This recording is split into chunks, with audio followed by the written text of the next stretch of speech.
Time for some servo fun. Let's crack on.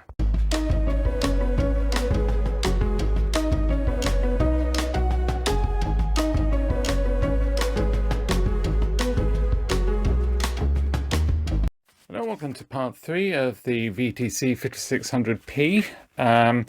So we left it in part 2, trying to work out what on earth's going on with the servo. And as a result of that video, which is sort of what I was hoping, you know, clutching at straws, I have actually got parts of a circuit diagram. So I've got the servo board. Unfortunately, the bit I need is actually a bit cut off, but I can work with that together with the C5 manual. I should be able to work through that fine. So thank you very much, Fivos, for that. Really, really appreciate it. You are a complete star. Thank you. And then Televid4, always, he's great. He just comes back with sort of things to check and test. I don't actually have a colour issue with this, but I know Fivos does with his. So maybe might be something he might want to just check. So Capstan motor, no input pulse at Q413 and pin 19, check and replace Q401. Now I can't find Q401. I can find Q402 on the circuit diagram. So there, but I can't find 401. So yeah, so I thought, well, I'll have a look on the panel. And while looking at the panel, I don't know if you can really quite see this, but there is damage. So here, it's had a bit of a whack. I thought it had been put on its side at some point and it's just pushed that, but no, this has had a whack in transit. And it looks like the panel actually has a bit of a crack in it.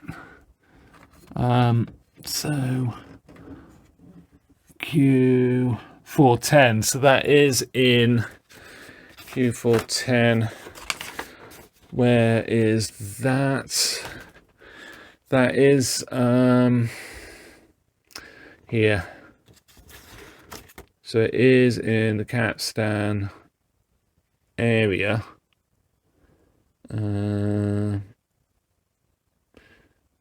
Relay drive, 12 volts. So could well be causing an issue. Maybe.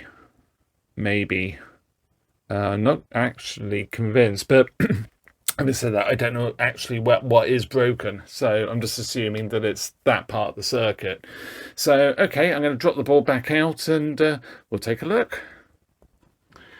Yeah, take it back. It is actually cracked. So this leg here, and I can, so it's cracked there, and then here, and come back. That's where the crack is, and then I think this one's actually testing okay, but it is cracked. It's not cracked right the way through. The rest seems okay. So yeah, we've got a crack there. So that's now happy now. I've done well. No, that one's okay anyway. Yeah, I can definitely feel a crack, but it's not gone right the way through.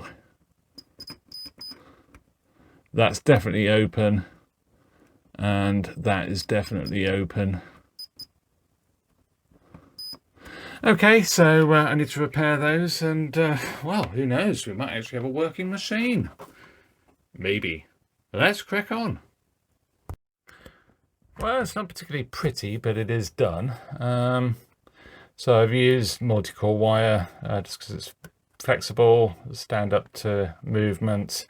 I don't know what to do about this. Part of me wants to just take it out and be done with it, but it does help support the panel on the outside, so yeah, I don't know.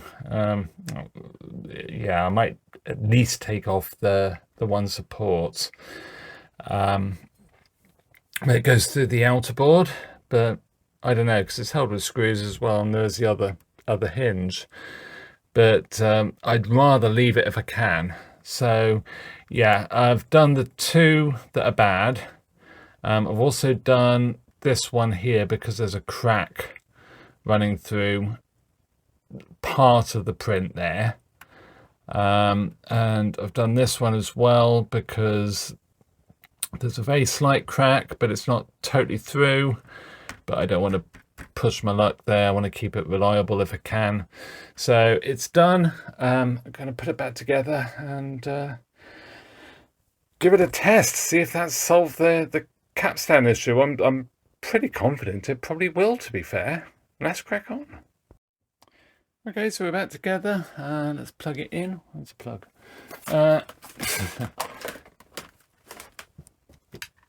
So, okay. And start a capture. Oh, well, yeah, straight away we've got lock. So, so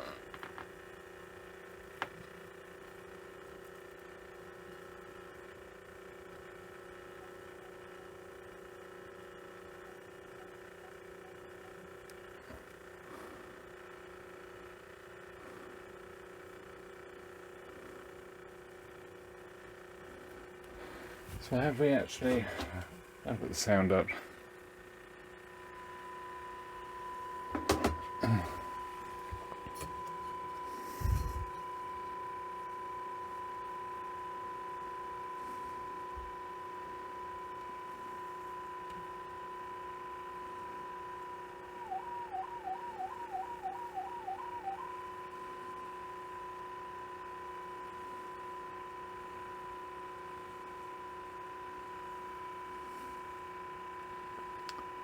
Okay. Bring it back. And tracking, I don't think it's tracked in. Yeah, no, it's not. Okay, well, that's working. Still no counter. Interesting that. What's going on there? I mean, it's interesting that 5 is always lit as well for the timer, so I think we have got something going on with the timer.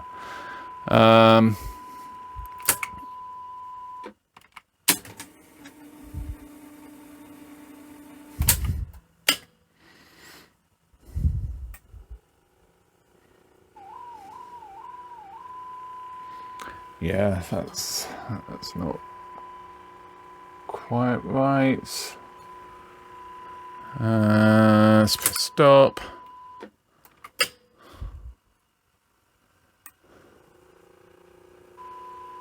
There we go. Let's do a fast forward. Press play. See what the lock's like. Yeah, perfect.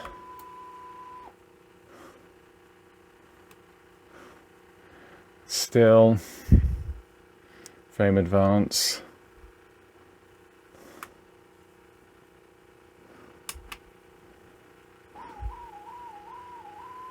Yeah, that's not so clever, is it?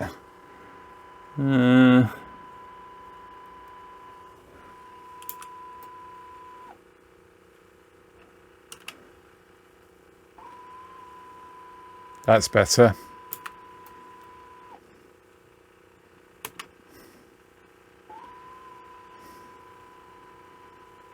No, it's pretty spot on, I reckon.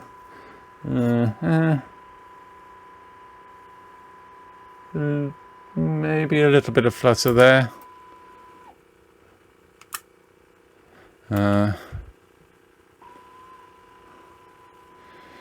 Yeah, so that's fine. Super. Well, that's sorted. That's sort of the capstan issue about, so that's great. So we've got the counter. I'd like to have a look at the power supply as well.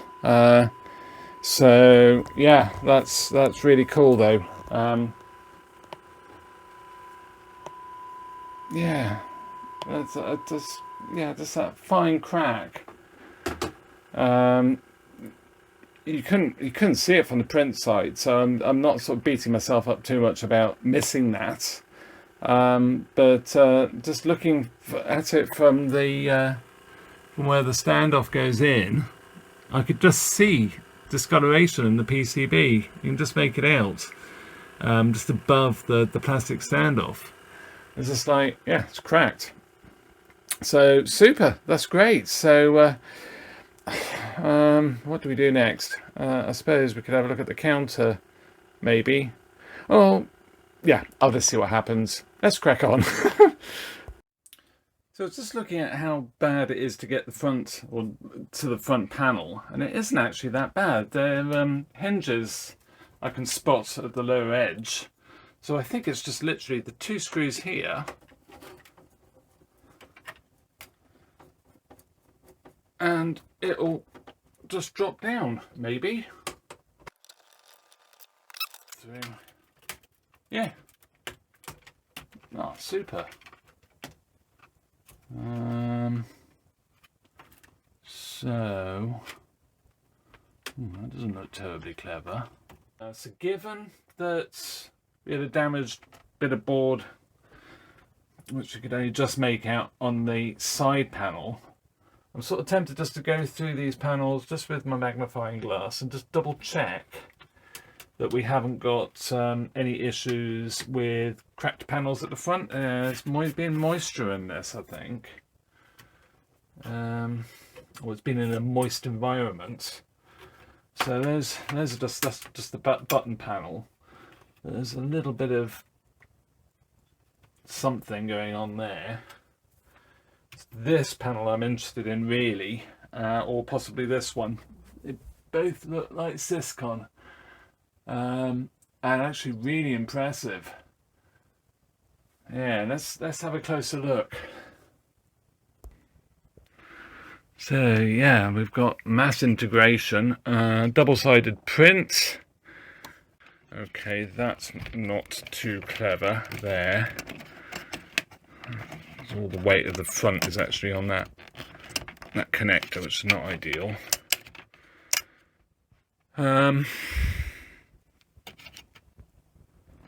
But the panel, at first glance, everything looks okay.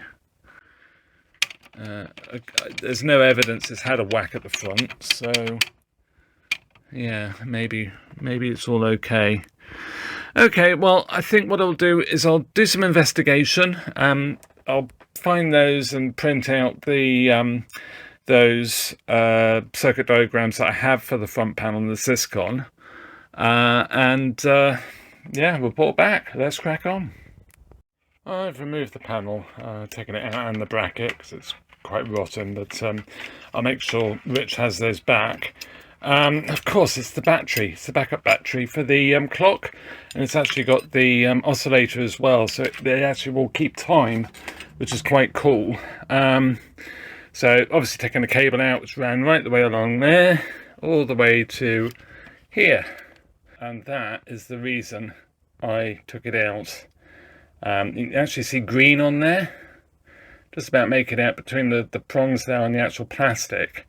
And I mean, obviously it has been probably in a damp atmosphere at some point, high humidity, and it's actually made that battery corrosion go right the way along the wire. The wires have almost acted like pipes, but capillary action with the cable in there as well, and contaminated the sockets. And when I was looking at that, I think I might have found out what's wrong with the counter as well. Board's damaged. Another break in the board. It's just one trace on this side. I haven't lifted this up yet. We will do that to see if there's any damage on the other side. It's a double-sided print, of course. And I think it's happened from a previous repair because there's a screw down there. I think somebody's struggled to get a screwdriver in there to get purchase on the screw, and they've taken the print out doing it. So yeah, that's another fun one, but I'm hoping that's all it is. because I haven't really got any more information on the timer other than just sort of a board layout, which isn't a huge amount of use to me. I can probably work it out better from following the traces and working out the chips and the data sheets, because they look fairly standard chips at first glance. Anyway, those two are, and I think that's where the tape counter signal's derived from, because that's from the optocoupler. So yeah, we're making progress. So I'm going to put a wire link in there.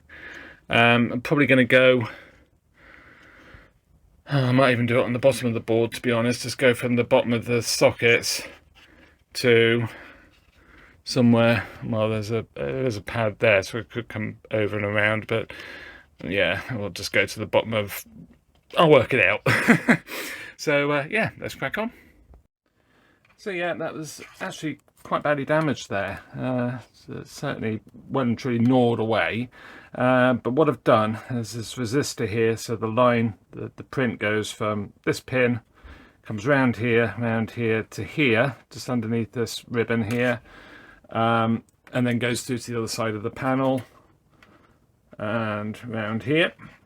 So what I've done is I've gone from pin 1 with the red wire there to the reverse side of that resistor, and that's working, and I'm really intrigued to see if that does the job.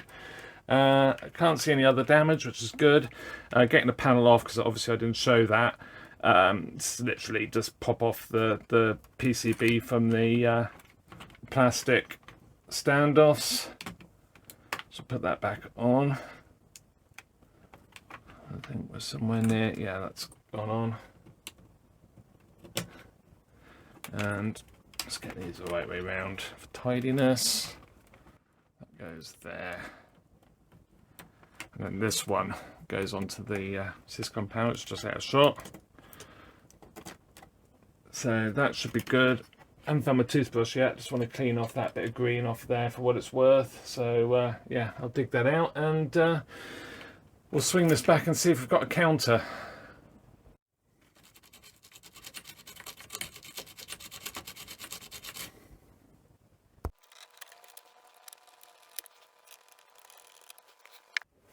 Okay, so let's pair it on again and see if we are good to go.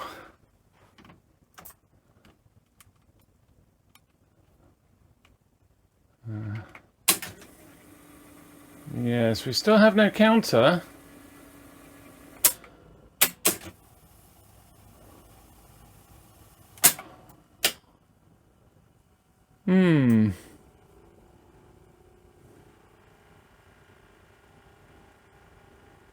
Yeah, I was so hopeful that that was going to fix the counter. It's just weird that we've got the 5 lit.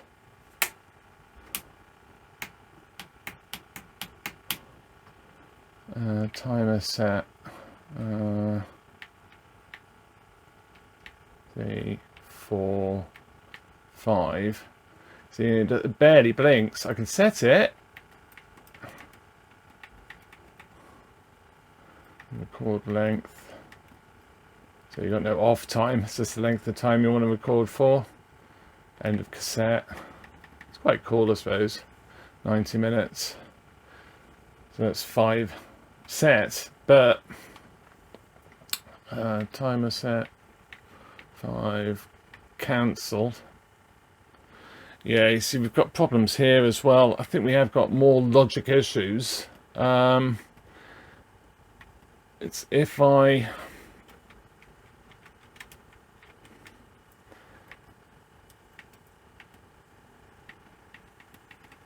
see if I'm going to fix them.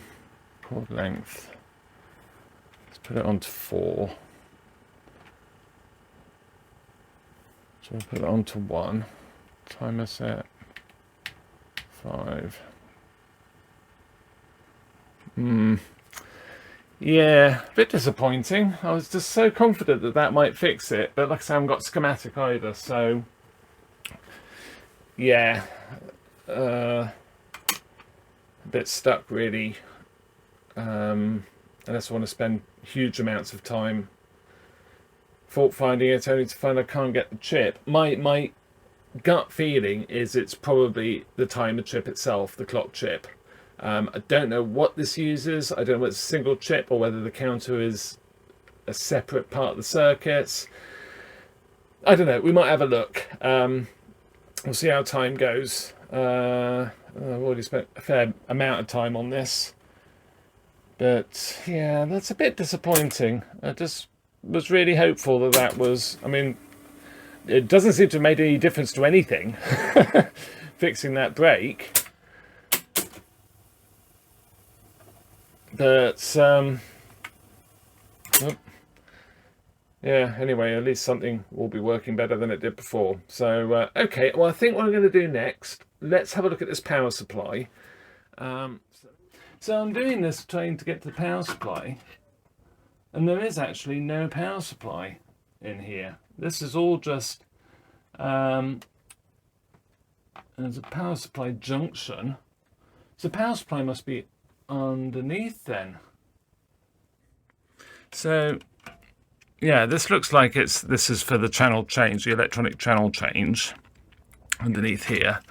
And the interesting sort of additional power supply for that, which is fused. So it's a bit of an afterthought. And then you've got sort of like a junction PCB then for voltages. And looks like, yeah, I think it's pretty much just voltages. And sort of for the tuning section then as well.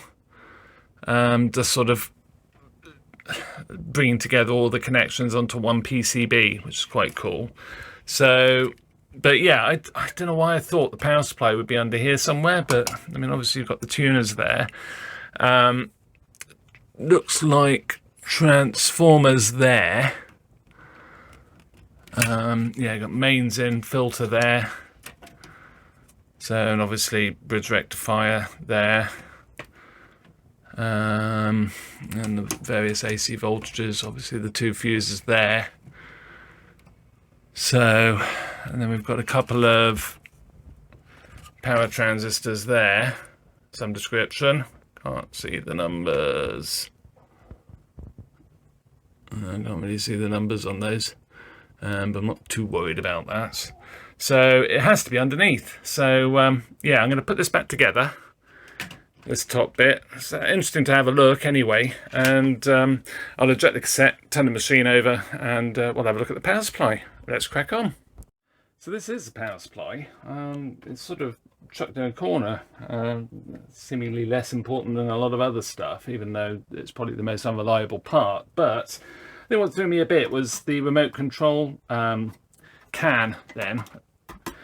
Plugs into this connector, but of course that's just a connector hardwired to go off to, I think, probably the front panel. So yeah, and we've got this cable here as well, which is a bit interesting. So that goes through to a capacitor and just make out a bit of it there. And some cabling is hardwired, so it doesn't all unplug, but can get a bit of slack on it. I think that's going to the top of the board there somewhere. I'll lift this out, just have a little look. Yeah, I can't actually pull this round very far. This has had work done on it. It's had the two main power transistors changed at some point. I will dust it off. I did wonder if it had had Capstan, because it's a bit unusual. There's yellow sort of marker pen on some of them, almost as if they have been changed, or something's been done. But no, they're all original. Whether I change them, maybe I ought to. There's not that many. I'm not going to bother with the 2200 microfarad one. I might change some of these other ones. If I've got them in stock, I'll change them. Otherwise, I'm not going to worry too much. It's just, you know, there's always this debate about recapping, and I think you have to offset it, really. There's only a few capacitors that I would want to change, so probably these little ones, and then probably the first to go, then these smaller ones, and then I'll do the larger ones if I have them in stock. There's another one there. So yeah, I think that's what I'll try and do. I also want to make sure I haven't got any voltage sat on any of these. I shouldn't do, but that's not enough to trust that there won't be a problem with charged capacitors. And yeah, I don't really want to be inadvertently shorting out across transistors or whatever. So let's put that there. Let's just have a quick look. So that big one's a key one. Yeah, it looks to be pretty safe, to be honest. I don't think I'm going to be blowing anything up. Ooh, see what I mean? 33 volts on that one. So yeah, that'll be for tuning. So I definitely want to be a bit careful around there. Where else? There's one down here. There's going to be nothing on that, it's only little.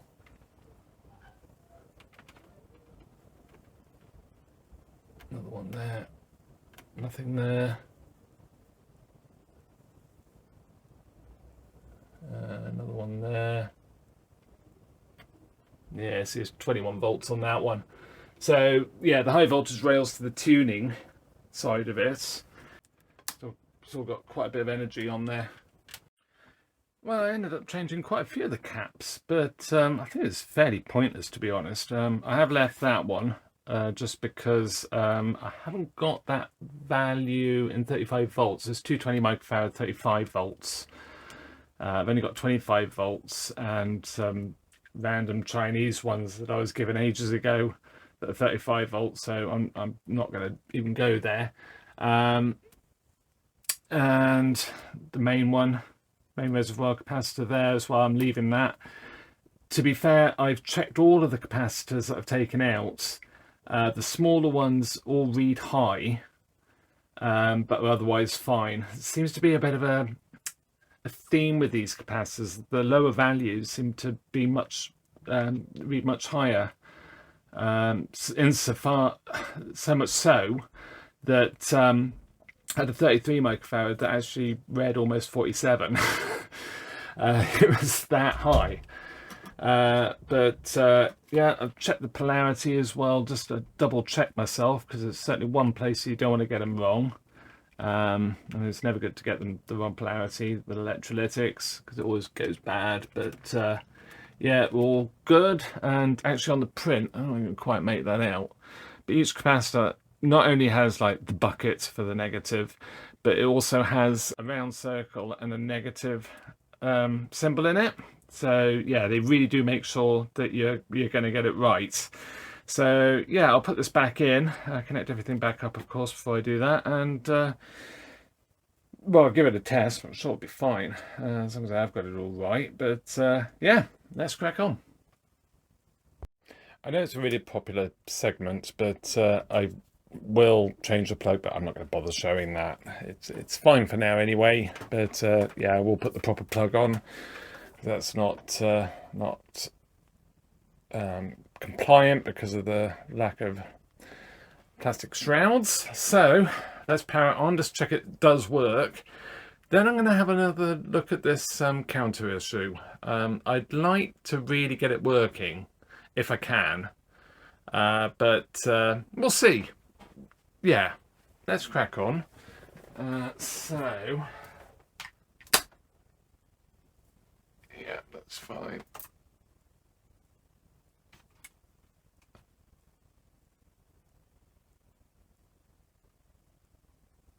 Lovely. I mean, like I say, I didn't really need to do it.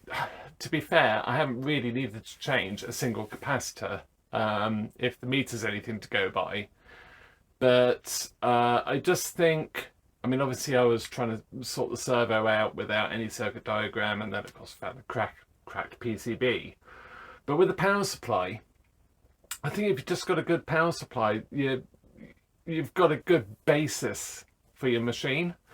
So yeah, you know, I mean, I probably could have got away with it, but that's fine. So okay, let's drop this front down again.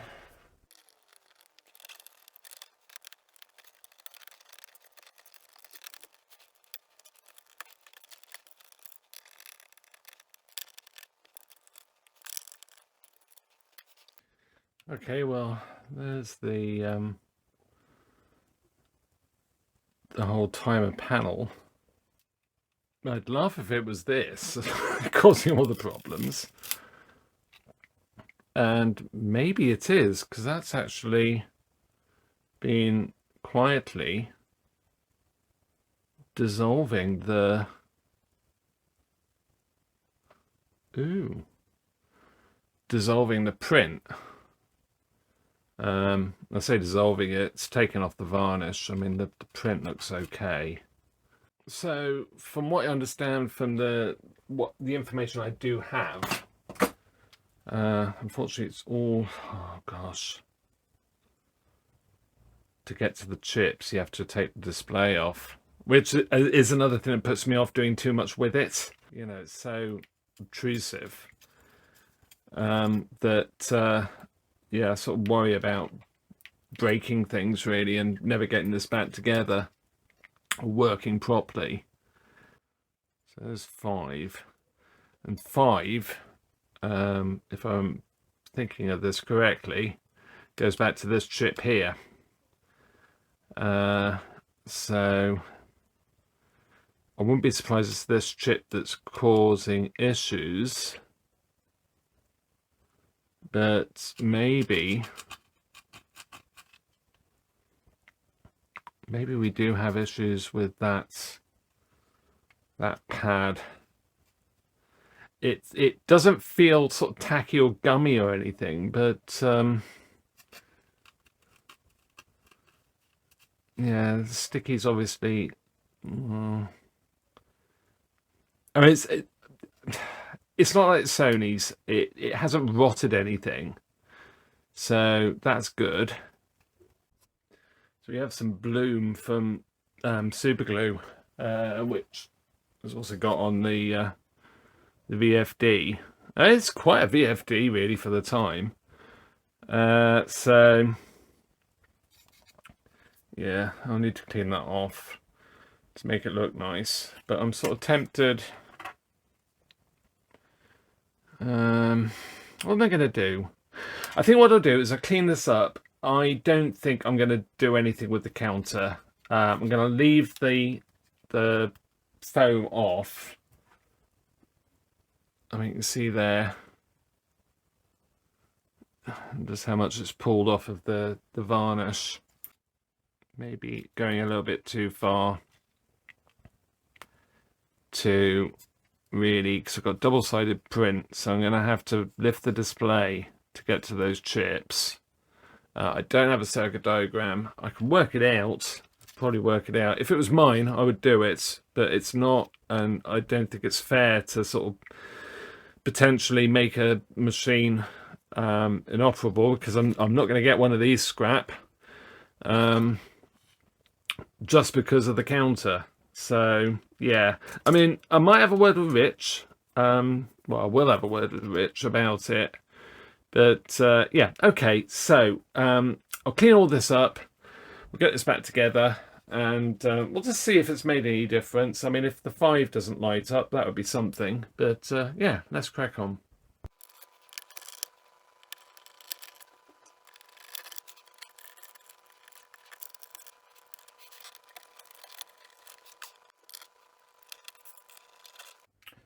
Okay, so let's see what this is like without that foam in there. I will send the foam back to Rich as well. It does so if he does want to do something, replace it, whatever. I mean, I just rather would not have anything against it, to be honest. It's not going to do it any harm.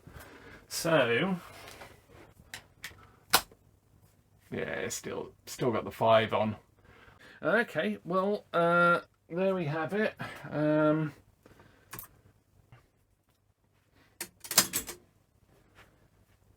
And let's get our one.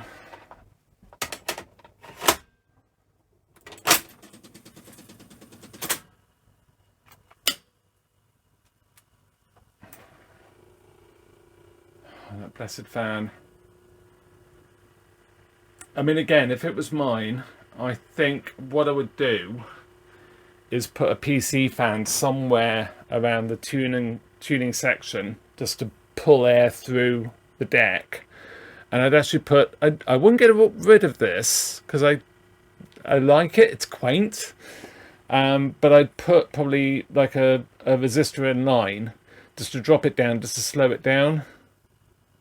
So I'd slow it down to like that sort of speed. Just so it doesn't rattle. Just so it's not so noisy. Part of me is tempted to maybe just do something to dampen it a bit. I mean, it's not the strongest motor in the world, but yeah, I'm not terribly impressed by that. So yeah, let's just start a capture. Okay, so capture started, and yeah, it's really rather nice. It's tracking furthest left, furthest right. Yeah, it's actually really good, isn't it? And the still. I mean, yeah, it is what it is, isn't it? Okay, let's press stop and eject, which now works, of course, because of the optocoupler working. I haven't bothered doing anything with the optocoupler. I'm just happy to leave it as is because you can't see it. It's fine and it works well. I mean, it's working really well. So I'm happy with that. Just going to wind this on just a little bit. Some guaranteed good cassette. Good tape, rather. So, I'm going to say that. A little bit of something going on with reds, maybe?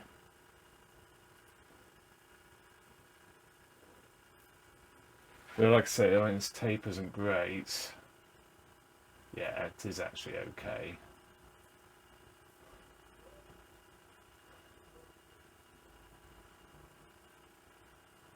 Yeah, so I can track it out.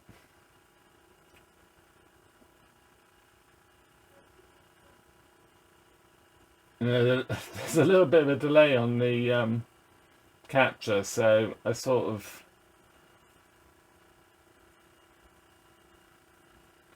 do an adjustment. It takes just a little bit to sort of catch up. So yeah, I suppose I want to get the covers back on, and yeah, we're good to go. I'm just annoyed about the counter. I would love to have got that counter going, but it's just I can't risk compromising the machine if I can't get the part and taking it all apart and whatever. I mean, it's getting a bit fragile. So yeah, I'm gonna leave it. I think that's it's just all I can do. So yeah, let's crack on. Okay, so let's get this back together. I wonder how many screws are going to be I'm going to have left over. Yeah. So the remote control's quite interesting because obviously that must have been an option, because there is this sort of obviously the plug-in module, but also the window. So yeah, that's quite interesting. So it looks like the screws with the flange, the washer, go on the bottom. I can't remember. It's been a while. A lot's happened.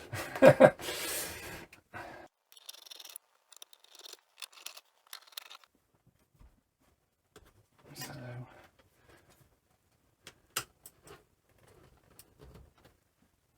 that's good.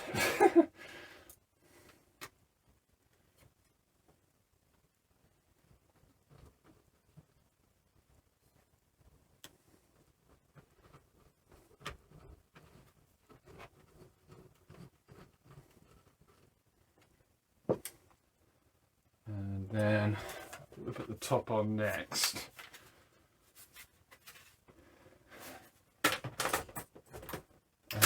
No, we'll put the sides on next. I forget about these.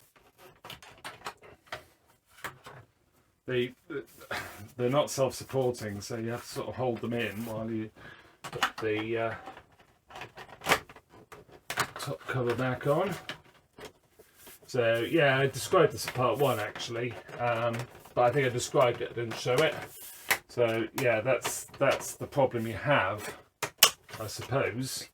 You could argue with tipping it on its side because it's just not stable. That doesn't really want to go back into where it should go.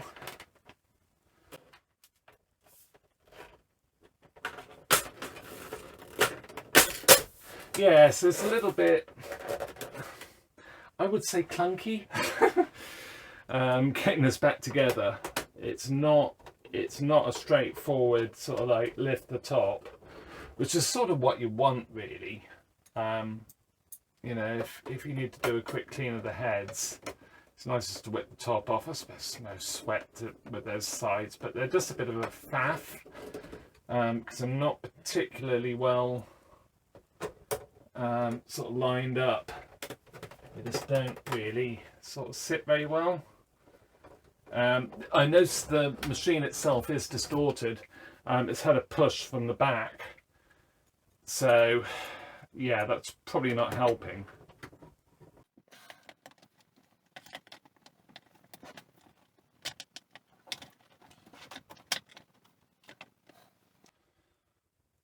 Top loading door just slides on.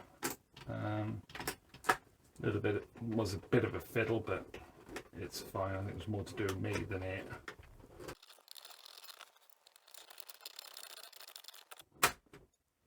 Super. So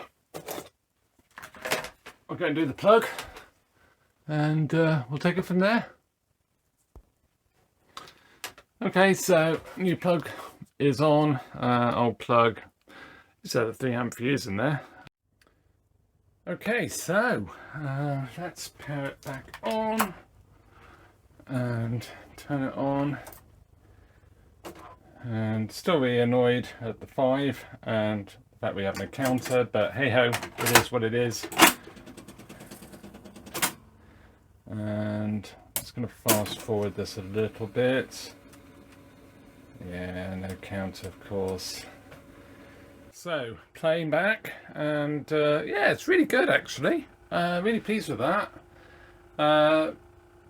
Yeah, I mean it's it's really very good for its time. So still advance. I mean, you're never going to get anything great from a 2-head machine, but yeah, I mean it's really not bad at all. This was done, I think this was done on the C20, and that did, so that's tracking furthest left, furthest right, so it's very good. It's very good. Really pleased with that. So yeah, hope you enjoyed this one. I'm still mortified that I didn't get the counter going. Like I say, maybe we'll do something with that in the future. That 5 is a bit of a clue of what's going on. Probably that chip is bad, but that's a VFD drive, so it can just go like full on all the time. But yeah, it's a great machine otherwise. The fan really annoys me. Like I say, if I had my way, I'd be putting a resistor in line with that so it still works. But I put some sort of mini PC fan in there, something a lot quieter, just to help get the air movement. But yeah, so with that, we sort of got there. Oh, one thing I did forget to mention. Under the flap, there is actually a sharpness control. So let's turn that right the way up. And then right the way down. And yeah, it has an effect. But that's really unusual for a Betamax machine. I certainly don't know any of this generation from the sort of early 80s then that actually had a sharpness control, any Betamax or Beta. I know it was a bit of a thing with VHS, but yeah, quite interesting that it's got that sharpness control. It's quite a nice sort of control as well, sort of metallized and brushed. So yeah, then you've got pause remotes, and you've got microphone input, you've got the camera tuner switch there, and camera in, which is what is it, 6-pin, 1 2 3 4 5, yeah, 6-pin camera connector, so it doesn't use the K connector that Sony have. But yeah, it's a great machine, to be fair. There are several things that really annoy me about it working on it, but on the other hand, for its time, it's relatively compact and incredibly well built. Really, it's clever, and features double-sided boards in quite a large quantity, which is really quite groundbreaking for the time. So yeah, fantastic. So with that, I hope you enjoyed this one, and lots more to come, of course. So yeah, hopefully see you in another video. Bye for now.